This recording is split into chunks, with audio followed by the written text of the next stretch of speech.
என்னம்மா நீ வந்து குடுக்குற? மணிமகளை எங்க? இனிமே காலையில அத்தைய தொந்தரவு பண்ண வேண்டாம் மாமா. உங்களுக்கு நான் காஃபி கொண்டு வரேன். ஆ.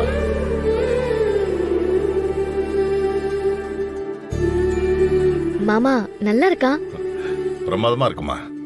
சரிங்க மாமா, இன்னும் கொஞ்ச நேரத்துல சாப்பாடு ரெடி பண்ணிடுறேன் மாமா. இல்லம்மா எனக்கு வேணாம். ஏன் மாமா? இன்னைக்கு மில்லு கொஞ்சம் சீக்கிரம் போனோம். அதுக்கு சாப்பிடாம போவீங்களா? நீங்க கிளம்புறதுக்குள்ள நான் டிஃபன் ரெடி பண்ணிடுறேன். நீங்க டிஃபன் சாப்பிட்டு தான் போகணும். சரிம்மா.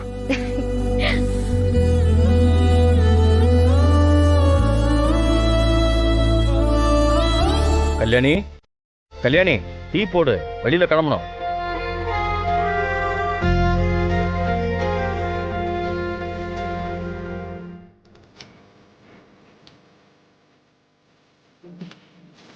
ஏய், நான் டீ போட சொன்னா என்ன தூங்கிட்டு இருக்க? எந்திரி. ஏங்க தூங்கும் போது ஏங்க இப்படி இம்சை பண்றீங்க? வீட்டுல தான் அத்தனை பேர் இருக்காங்கல்ல, யாருக்கிட்டயாவது டீ போட சொல்ல வேண்டியது தானே? உன்கிட்ட போய் கேட்டேன் பாரு, என்ன சொல்லணும்? மாமா வானதியா? வாமா. மாமா உங்களுக்காக ஏலக்காய் போட்டு டீ. இப்பதாம்மா இவகிட்ட டீ கேட்டுட்டு இருந்தேன், நீயே டீயோட வந்து நிக்கிற. குடு.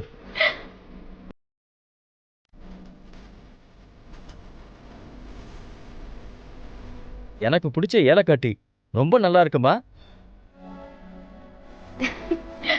ஏய், ஏலக்காய் டீ எப்படி போடணும்னு உன் மருமக கிட்ட கத்துக்க.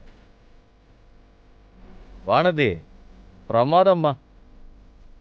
நீங்க குளிச்சுட்டு வாங்க மாமா, உங்களுக்கு பிடிச்ச நெய் தோசை சுட்டு தரேன். பாருடா, நெய் தோசையா? எனக்கு நெய் தோசை பிடிக்கும்னு உனக்கு எப்படிமா தெரியும்? என்ன மாமா இப்படி கேக்குறீங்க? சின்ன பிள்ளையில இருந்து நான் இங்க தானே வளர்ந்தேன். இந்த வீட்ல யார் யாருக்கு என்னென்ன பிடிக்கும்னு எனக்கு தெரியாதா?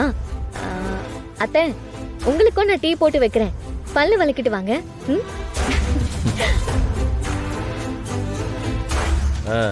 இப்படி ஒரு சோம்பேறி மாமியா இருக்கு, எப்படி ஒரு மருமக கிடைச்சிருக்கா பாரு. இந்த மாதிரி ஒரு மருமக கிடைக்கிறதுக்கு நீ 7 ஜென்மத்திலையும் புண்ணியம் பண்ணியிருக்கணும். ஆஹா, கண்டிப்பா எந்த ஜென்மத்திலையும் நீ புண்ணியம் பண்ணிருக்க மாட்ட. நான் தான் புண்ணியம் பண்ணிருப்பேன்.